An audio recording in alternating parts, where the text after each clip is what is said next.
우리 성도들에게는 적어도 2, 3년에 한 번씩은 원색적인 복음 설교를 해야 되겠다. 제가 제 설교 파일에 찾아보니까 2021년도에 지역 설교 했더라고요. 그래서 또 할 때가 됐어요. 오늘 예수님이 가르쳐 주신 지옥, 어떤 곳일까요? 이 지옥을 꺼내면 꼭 질문하고 싶은 사람들이 있습니다. 아니, 하나님이 사랑의 하나님인데 왜 그 잔인한 지옥을 만들어서 그냥 그렇게 비참하게 심판을 하시는 게 사랑의 하나님이 맞습니까? 여러분, 한쪽만 아시죠? 하나님은 사랑의 하나님이실 뿐만 아니라 공의의 하나님이라는 사실을, 여러분, 사랑의 하나님 하나만 가지고 다르시면 모든 죄인을 다 용서해버리고 문책하지 아니하고 악인들을 심판하지 않으면 세상은 어떻게 될 것 같습니까? 무질서와 무법과 힘세고 악한 사람들만 득세를 하고 선하고 착하게 살려고 하는 사람들은 다 죽임당하고 괴롭힘당하고 약탈당하는 거예요. 그래서 공의의 하나님이 필요하다. 악을 악으로 심판하고 선한 사람에게 상급을 줘야 되는 것이 하나님의 공의의 속성입니다. 만약에 공의로만 다스리고 사랑이 없는 하나님이다, 그러면 모든 사람은 죄인인데 살아남을 자가 누굽니까? 그래서 이 하나님은 이 두 가지 속성을 가지고 아주 공평하게 그리고 공정하게 공의를 이루시고 사랑을 이루시는 하나님. 그래서 이 하나님은 two in one이다. two in one. three in person, 삼위일체 하나님인데 하나님 자체를 보면 사랑, 공의 두 가지를 가지고 이 모든 당신이 창조하고 타락한 세상을 통치하고 계시는 분이세요. 여러분, 지옥을 예수님이 만드신 거 아니에요. 이미 하나님이 구약시대에 만들어 놓으셨어요. 아브라함을 불러서 이렇게 말한 적이 있습니다. 창세기 18장에 보면 여호와께서 이르시되 내가 하려는 것을 아브라함에게 숨기겠느냐?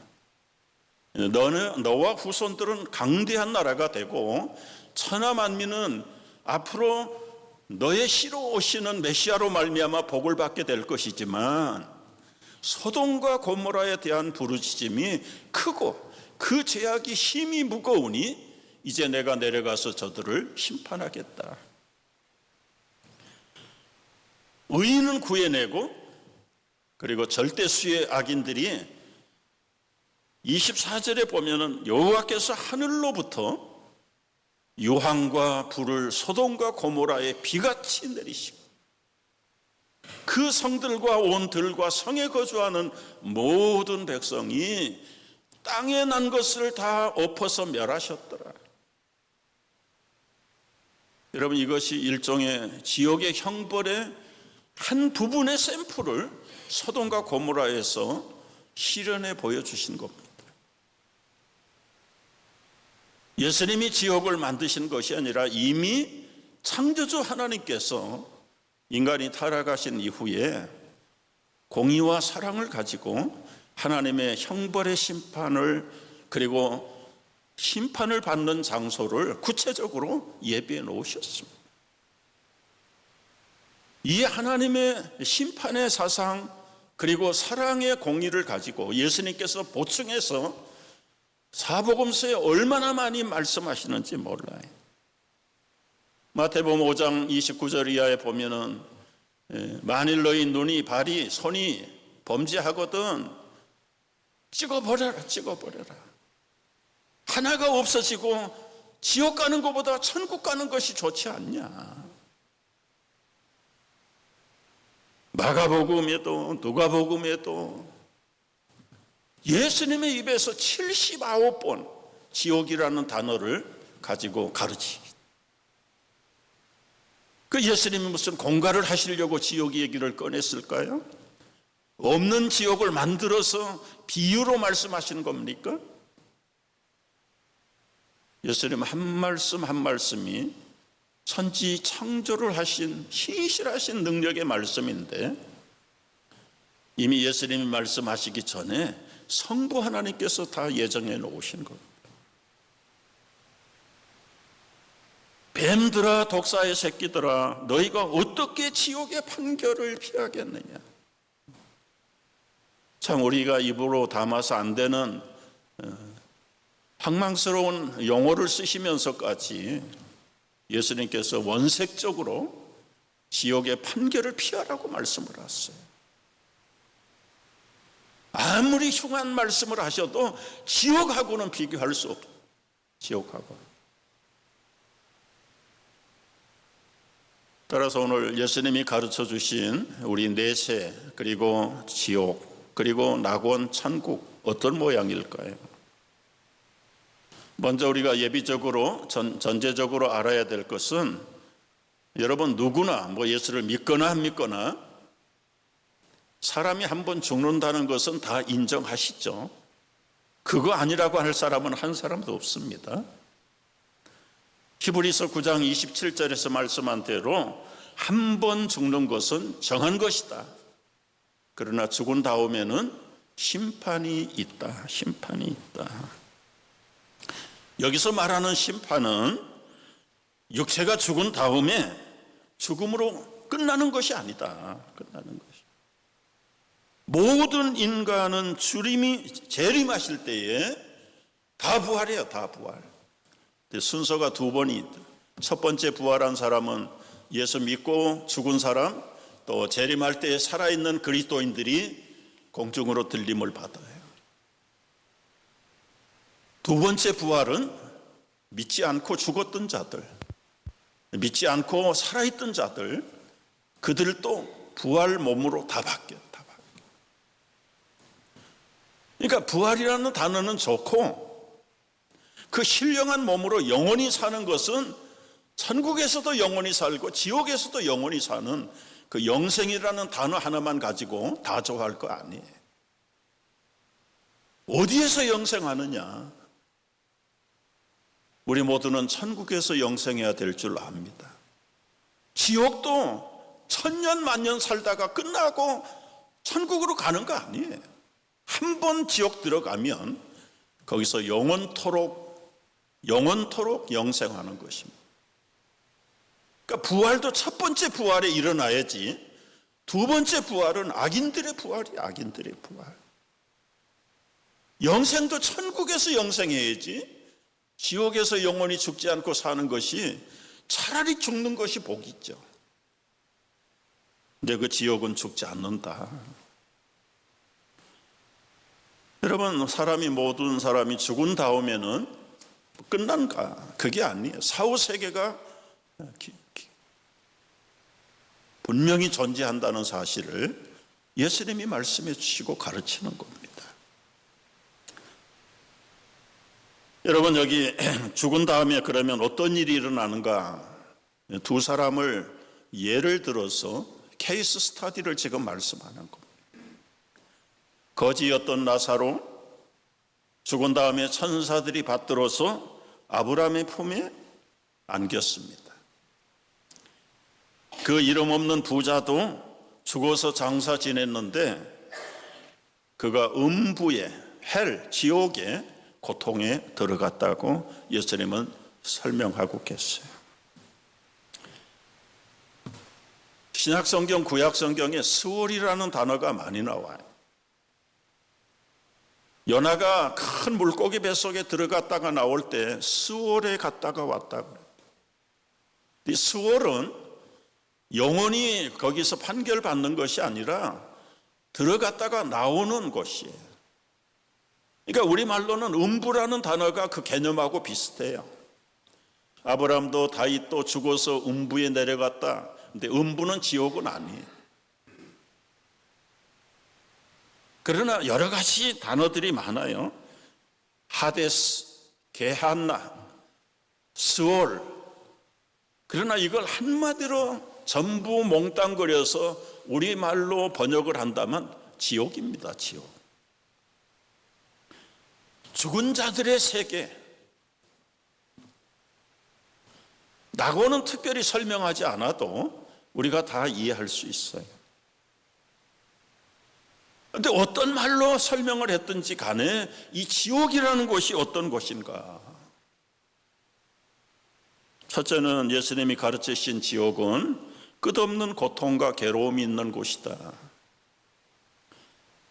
우리가 읽었어요. 23절, 24절. 부자도 죽어서 장사되었고 그가 음부에서 고통 중에 눈을 들어서 멀리 아브라함의 품에 안겨있는 나사로를 보고 말합니다. 아버지 아브라함이여, 나를 긍휼히 여기사 나사로를 보내서 그 손가락 끝에 물을 찍어 내 혀를 서늘하게 해주세요. 내가 이 지옥의 불꽃 가운데서 괴로워합니다. 여러분, 그 지옥의 불이 꺼지는 불이 아니라 고통과 괴로움만 주는 불, 혀가 타들어가는 고통. 마가복음 9장에서 예수님이 지옥을 설명할 때요, 그 지옥불은 구데기도 죽지 않고 불도 꺼지지 않는다. 생명을 태워서 없애버리면 좋은데 꺼지지 않는 불, 태우지 않는 불이라고. 태우지 않고 꺼지지 않으면 뭐가 남아요? 영원한 고통과 괴로움밖에는 줄 게 없다. 마태복음 25장 41절에 예수님 심판의 메시지를 던지면서 왼편에 있는 자들에게 말합니다. 저주를 받은 자들아, 나를 떠나 마귀와 그 사자들을 위하여 예비된 영원한 불에 들어가라. 영원한 불에 들어가라. 지옥의 불꽃이 사라지지 않습니다. 구데기도 죽이지 않는 불입니다. 꺼지지 않는 불입니다. 남는 것, 계속 전속하는 것은 고통과 괴로움밖에는 없는 것이 지옥의 불이다. 두 번째 지옥은 긍휼이 없는 곳이에요. 긍휼이 없어요. 손가락 끝에 물 한 방울 달래는데도 거절하는. 여러분, 물을 한 컵을 달라고 요구한 것도 아니고 손가락 끝에 물 한 방울 얼마나 되겠습니까? 그것도 거절당하는 곳이 지옥이다. 세 번째 지옥은 한 번 들어가면 도저히 나올 수 없는 곳.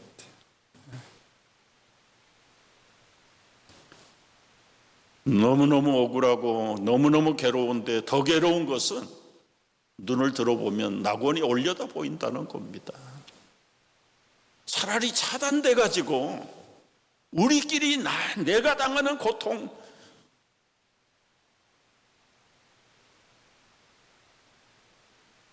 여러분, 비교 고통이라는 게 있죠. 상대적 고통. 온 국민이 다 가난할 때는 가난한 것이 어떤 면에서는 낭만도 있고 그런 대로 또 살만했어요.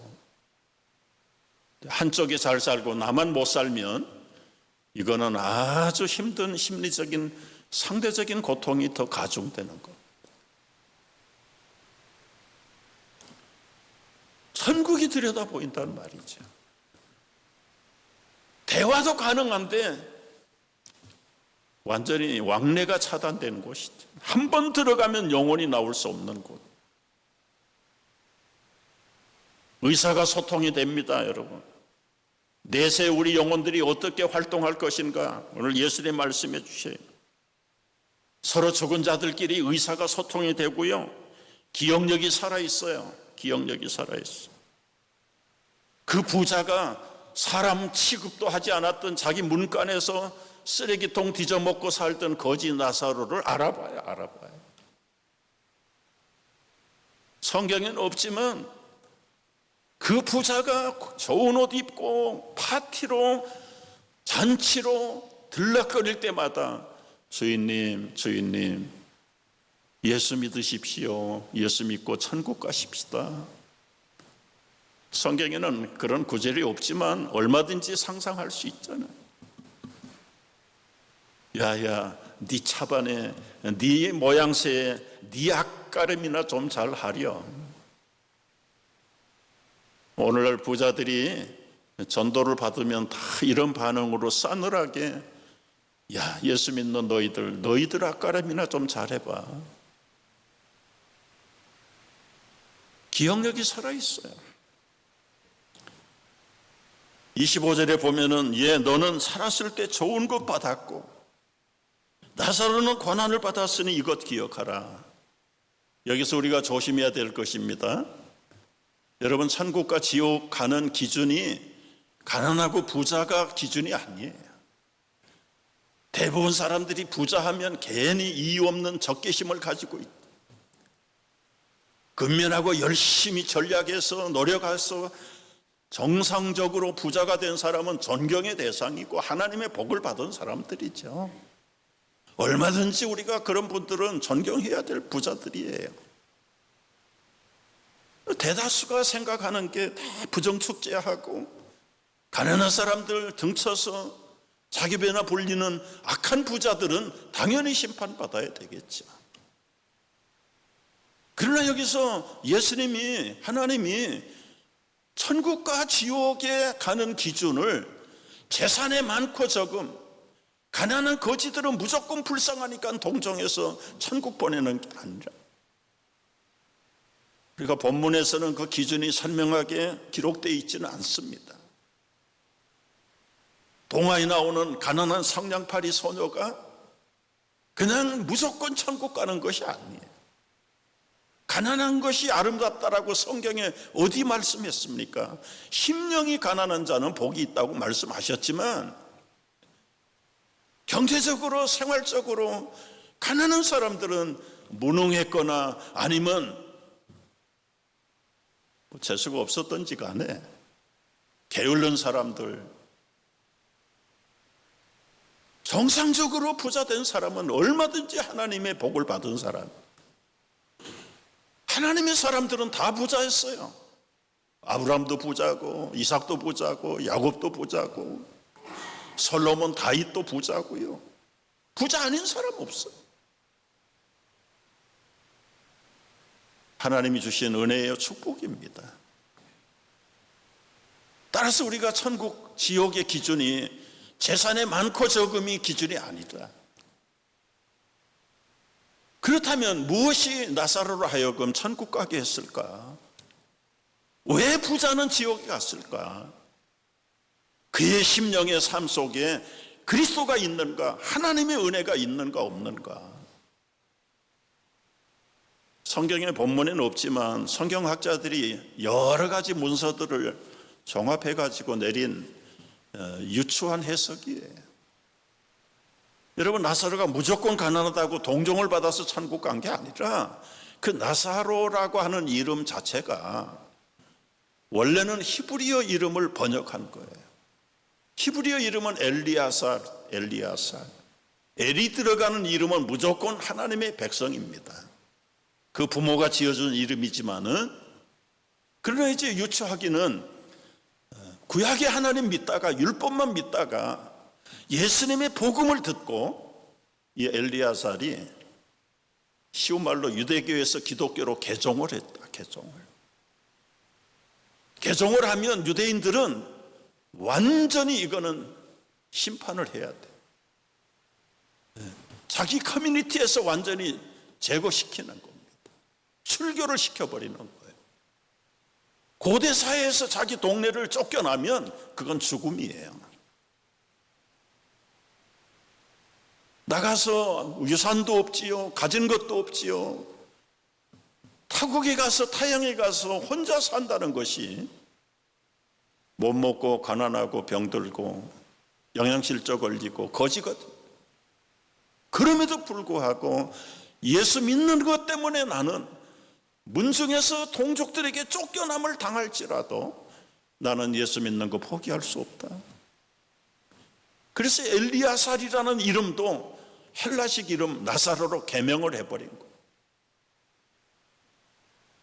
이거는 성경에 없는 거죠. 성경학자들이 다른 간접적인 문서들을 다 추론하고 종합해서 볼 때 그러니까 가난해서 천국 간 게 아니라 나사로는 자기가 가난하고 문정에서 쫓겨났을지라도 영양실조 걸려서 병들어서 온몸이 썩어가고 개들이 와서 상처를 핥을지라도 나는 하나님의 자녀로 예수 믿는 거 포기할 수 없다는 거죠.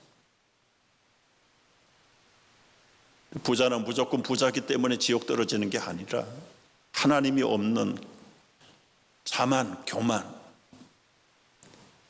결국은 천국, 지옥의 기준은 하나님이 보내신 예수 그리스도를 믿는가 안 믿는가, 이 하나님의 사랑을, 하나님의 공의를 받아들이는가 안 받아들이는가, 이것이 우리의 영원한 영생의 기준이고 영벌의 기준이다. 너 살았을 때 잘 먹고 잘 살았지만 하나님 믿지 않았잖아. 네가 네 인생의 심판자였고 네 인생의 통치자로 살은 책임이, 너는 네가 결과를 책임져야 된다. 그걸 기억하라는 거예요. 그걸 기억하라. 여러분, 우리가 이제 말씀을 정리해야 됩니다. 이 괴로운 세상 우리가 한평생 사는데 이러다가 저러다가 죽으면 끝이지 뭐. 절대로 아닙니다. 죽으면 끝나면 얼마나 편할까요? 여러분, 죽으면 끝나는 것이 아니라 천국과 지옥이 분명히 존재하는 것을 확실하게 믿으십시오. 아멘이십니까?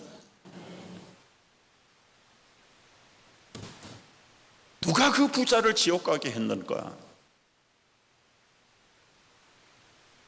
하나님이 지옥 가게 했을까요?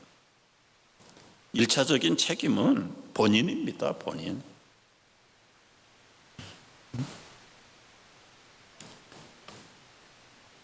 이차적으로 간접적으로 책임이 있다면 그를 지옥 가도록 내버려 둔 주변의 사람들에게도 책임이 있겠죠. 자기를 지옥 가도록 내버려 둔 나사로, 살아생전에는 인간 취급도 안 하던 나사로, 죽어보니까 자기는 지옥에, 나사로는 낙원에 올라가 있는 걸 보면서, 야 이놈아 나사로야, 네가 진짜 천국이 있고 지옥이 있다면 내 멱살을 붙들고라도 나를 가르쳤어야지. 이미 툴레이시죠. 감히 접근도 못하게 했을 걸 뻔한데 생각을 해보는 거예요. 오늘 28절 말씀을 보십시오. 아버지 나사로, 아브라함이여 나사로를 내 아버지 집에 보내주세요. 내 형제 5이 있는 것도 기억하고 있습니다. 그 형제들에게 증거해서 너희 형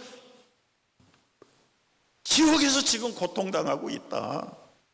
가서 좀 얘기해주고 그 5 형제들 제발 내 있는 곳에 오지 않도록 나사로 좀 보내달라.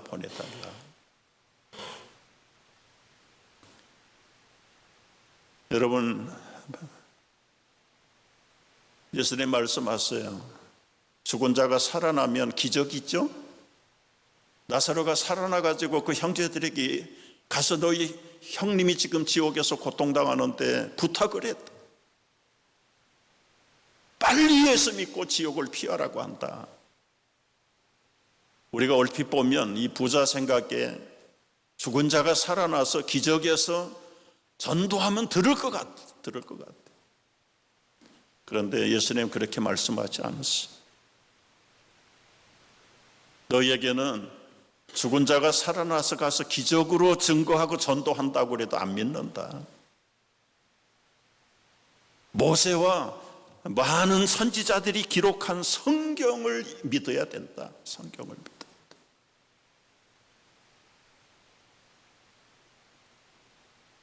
여러분, 우리는 여기서 말씀을 전해야 될 책임이 여기 있는 겁니다. 전도하다가 너무 강팍하고 반대하면 다 기적을 행해가지고 꼼짝 못하게 만들어버리면 그 사람 굴복하고 예수 믿을 것 같지요? 아니라는 거예요. 물론 반응이 말씀을 전한다고, 전도했다고, 복음을 전했다고 다 구원받는 것도 아니에요. 그러나 그 중에 구원받을 사람이 있어요. 여러분, 우리는 생각해 봅니다. 우리가 먼 훗날 나사로처럼 우리는 천국 갔는데 내려다보는 지옥에 사랑하는 내 가족이 거기 있다. 영원히 꺼지지 않는 고통의 불꽃 가운데서 어찌할 바를 알지 못하고 비참하게 죽지도 않고 고통을 당하는 내 아들 내 딸을 바라본다면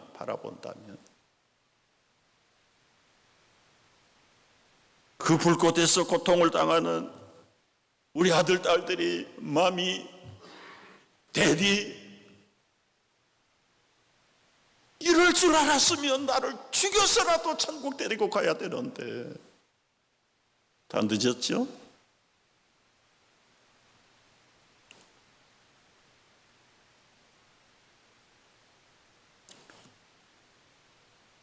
보통 사람들은 전도는 은사 받은 몇 사람들에게만 해당된다, 그런 생각을 하는데, 여러분, 토론토의 피플스 처치를 목회했던 오스왈드 샌더스 목사님은 550명 선교사를 한 교회에서 파송합니다. 그리고 이분도 전도를, 이분이 하는 말씀이 있어요. 난 도저히 이해가 되지 않는다. 만일 우리가 사랑하는 사람이 바다에 빠져 죽어가는 것을 보면서 안타까워서 우는 것이 누가 가르쳐서 되는 거냐? 소리질러 우는 것이 어렵습니까? 사랑하는 사람의 시신을 담고 집을 나서는 관을 볼 때 통곡하지 않을 사람이 어디 있는가? 그런데 그 고귀한 영혼이 우리 주위에서 영원히 멸망과 고통을 끌려가는데도 그걸 보면서 아무런 반응이 없는 현실을 보라.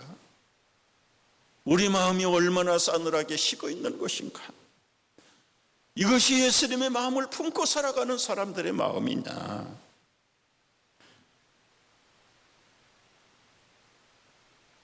우리 사람들의 생명을 치료하고 구하는 의사들 참 존경스럽죠. 응급실에서 일하는 의사들 특별히 지금 숨이 꺼져가는 사람들을 응급조치를 해가지고 살려내시는 분들 얼마나 귀합니까? 얼마나 귀합니까? 그런데 전도라는 것은 이 응급실에서 육체를 구하는 것과는 차원이 다른 더 놀라운 일이죠. 더 놀라운. 여러분, 응급실에서 구해가지고 죽을 사람 살려놨는데 50년 살까요? 100년 살까요? 못 살아요. 건강한 사람도 죽고 그렇게 구사일생으로 살아난 사람도 때가 되면 죽고, 그러면 죽은 다음에는 무슨 일이 벌어지는가? 끝나는 것이 아니다. 영원히 천국으로 지옥으로 갈라져야 되는데, 전도는 뭐냐? 영원한 고통의 지옥으로 갈 사람을 천국으로 옮겨가는 것이 전도다 말이죠. 전도.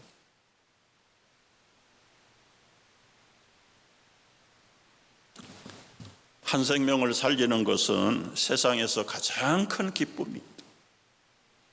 그래서 그 유명한 신들러 리스트 영화를 우리는 생각하면 늘 감동이 돼요.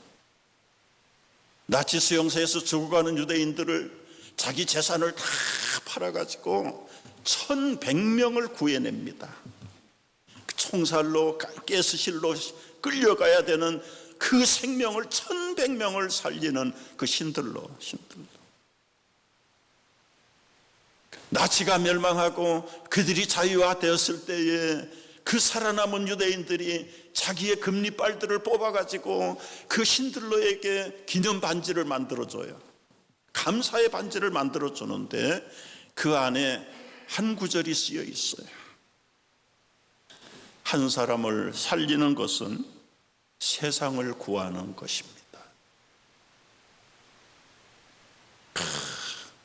이 반지를 붙들고는 이 극중의 드라마의 신들러가 통곡을 하죠. 이 배지를 팔았더라면 10사람을 더 구하는 것인데 내가 이 배지를 못 팔았어. 자동차도 팔고 공장도 팔고 다 팔아가지고 뇌물을 주고 유대인들을 1,100명을 죽을 유대인들을 살려낼 거예요. 한 사람을 구하는 것은 세상을 구하는 것입니다. 여러분이 오스카 신들러가 죽었을 때에 1974년에 세상을 떠났는데요. 그 살아있는 유대인들, 그 후손들이 무덤에 찾아왔어요. 돌멩이 하나씩을 감사의 표시로 올려놓고 그 영화는 끝났는데 그 마지막 그 타이틀을 소개하면서 그 관의 꽃과 기다리는 사람들이 끝이 없어요. 끝이 없어. 1,100명을 살렸는데 벌써 그동안에 그 자손들이 늘어나가지고 수천 명의 사람들을, 수만 명의 사람이 기다리고. 여러분, 이제는 더 이상 우리가 방관하면 안 됩니다. 침묵하면 안 됩니다. 오늘 당장이라도 찾아가서 그들이 믿고 안 믿고는 우리의 소관이 아니에요. 그래도 태신자를 품고 하나님께 부탁할 때 하나님이 그 영혼들을 만지십니다.